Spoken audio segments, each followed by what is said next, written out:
Time and tense बात करेंगे आज हम लोग प्रेजेंट टेंस के बारे में कि प्रेजेंट टेंस क्या होता है, प्रेजेंट टेंस के कितने भेद होते हैं। भेद का वर्ड डिवीजन होता है और उपभेद का होता है सब डिवीजन। तो प्रेजेंट टेंस क्या होता है, इसके कितने उपभेद होते हैं, इंडेफिनिट की परिभाषा क्या होती है, पहचान क्या होता है, बनावट क्या होता है, कोड क्या होता है और प्रयोग क्या होता है। एक एक टॉपिक को बढ़िया से समझते हैं। इससे पहले मैंने 2 वीडियो अपलोड किया है, पार्ट 1 और पार्ट 2।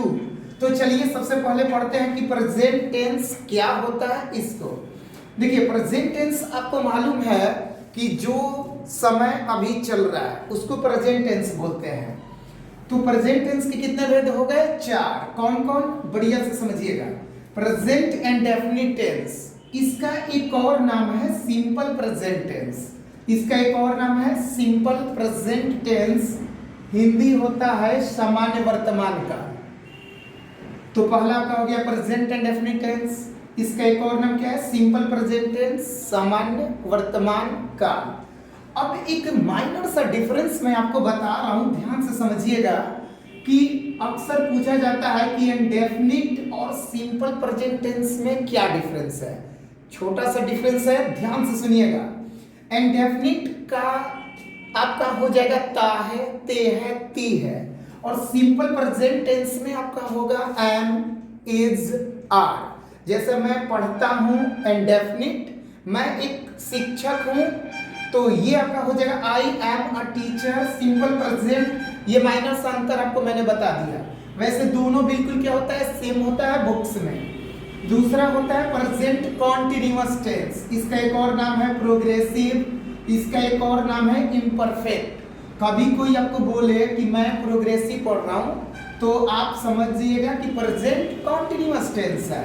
और इसका एक और नाम क्या है? Imperfect tense. क्या नाम है? Imperfect tense. ठीक है, present continuous tense, present progressive tense, present imperfect tense.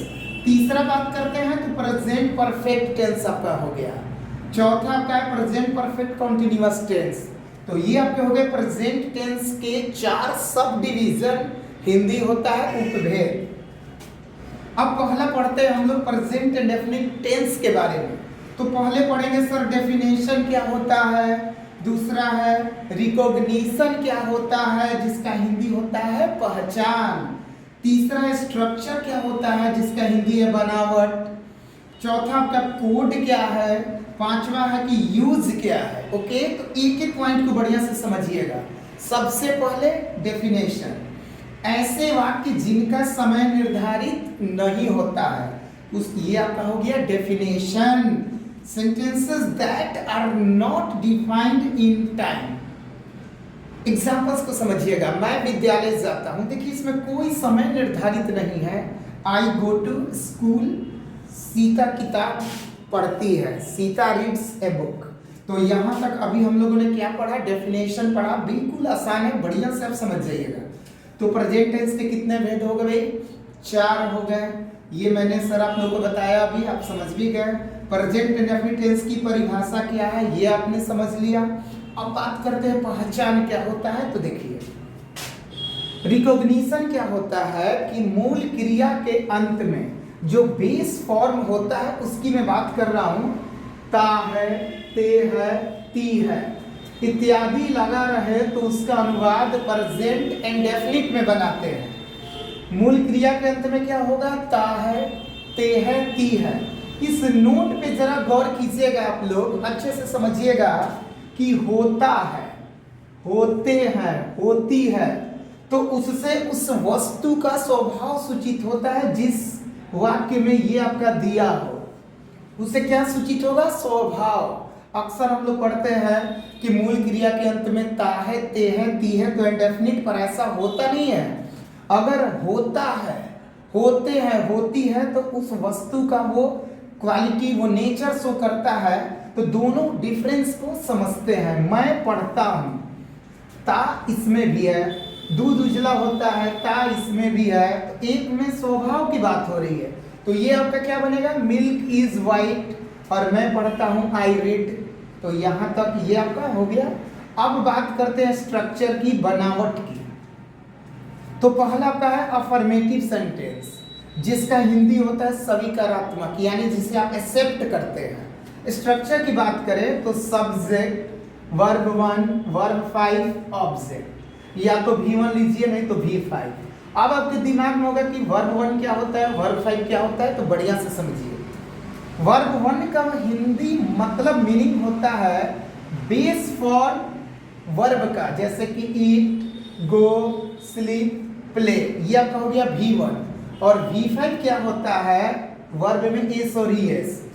तो वर्ब 1 किसके साथ, आई, वी, यू, दे, दो नाम के साथ वर्ब 1, आई, वी, यू, दे, दो नाम के साथ वर्ब 1 यानी कि क्रिया का मूल रूप। ही, सी, इट और एक नाम के साथ V5 यानी कि आपका वर्ब में एस और ईएस ऐड करना है। और सबसे बड़ी बात कि इस टेंस में आपका इज, एम, आर का यूज नहीं होता है।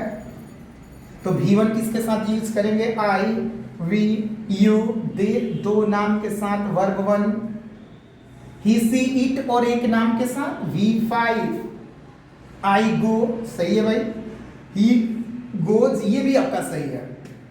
दूसरा बात करते हैं नेगेटिव सेंटेंस की, नकारात्मक वाक्य, यानी कि वाक्य में नहीं का प्रयोग होगा।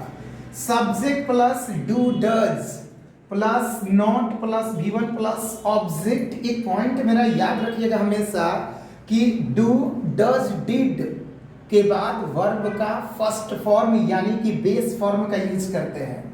तो सब्जेक्ट के बाद आपका आ गया क्या, डू, डज, उसके बाद नॉट, उसके बाद वर्ब 1, उसके बाद ऑब्जेक्ट। अब डू नॉट किसके साथ, डज नॉट किसके साथ समझते हैं। आई, वी, यू, दे, दो नाम के साथ क्या ले लेंगे, do not. He, she, it और एक नाम के साथ क्या ले लेंगे, डज नॉट। और इसके बाद आपका V1, आई, वी, यू, दे, दो नाम के साथ do not, he, she, it और एक नाम के साथ डज नॉट। ये अब सिंपल सा आपका है। आई डू नॉट गो, मैं नहीं जाता हूं, ही डज नॉट गो। देखिए यहाँ पे डू है तो V1, डज है तो V1।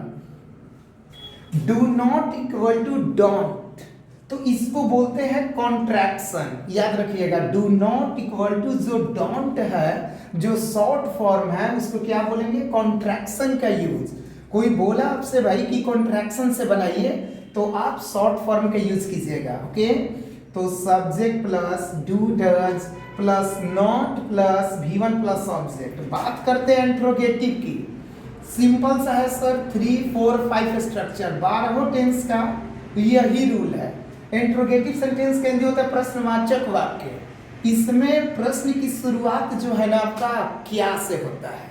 पहली बात, प्रश्न की शुरुआत क्या से होगा, तो स्टार्टिंग में आप डू, डज ले लीजिएगा, उसके बाद सब्जेक्ट, और डू, डज के बाद मैंने आपको बता दिया है कि वर्ब 1, उसके बाद ऑब्जेक्ट। अब प्रश्न की क्या मैं जाता हूं, तो होगा डू आई गो। क्या वह जाता है, डज ही गो, क्योंकि आपको मालूम है आई, वी, यू, दे, दो नाम के साथ डू, और ही, सीट और एक नाम के साथ डज। अगर नेगेटिव इंट्रोगेटिव होगा तो आप सब्जेक्ट के बाद नॉट ले लीजिएगा। Do, does plus subject plus not plus V1 plus object. Interrogative का क्या स्ट्रक्चर था कि do, does plus subject plus V1 plus object. और आपका चौथा है नेगेटिव इंट्रोगेटिव में सब्जेक्ट के बाद नॉट ले लीजिएगा। और एक पांचवा जो आपको बिल्कुल मालूम है WH, तो जो चौथा स्ट्रक्चर होता है ना, उसके पहले ही WH जोड़ दीजिएगा। अब WH क्या होता है समझेंगे बढ़िया से। तो इस क्लास में हम लोगों ने क्या जाना भाई कि प्रेजेंट टेंस क्या होता है, किसे कहते हैं, प्रेजेंट टेंस के कितने सब डिवीजन होते हैं, उपभेद। उसके बाद हम लोग परिभाषा को जाने, पहचान को समझ गए, बनावट को समझ गए। अब 2 बेसिक रह गया क्या, कोड और यूज। तो ये हम लोग नेक्स्ट वीडियो में देखेंगे। तो यदि आप चैनल पे नए हैं तो चैनल को सब्सक्राइब जरूर कर दीजिएगा, शेयर कीजिएगा। अगले वीडियो में हम लोग इस टॉपिक पे बात करेंगे। धन्यवाद, थैंक यू।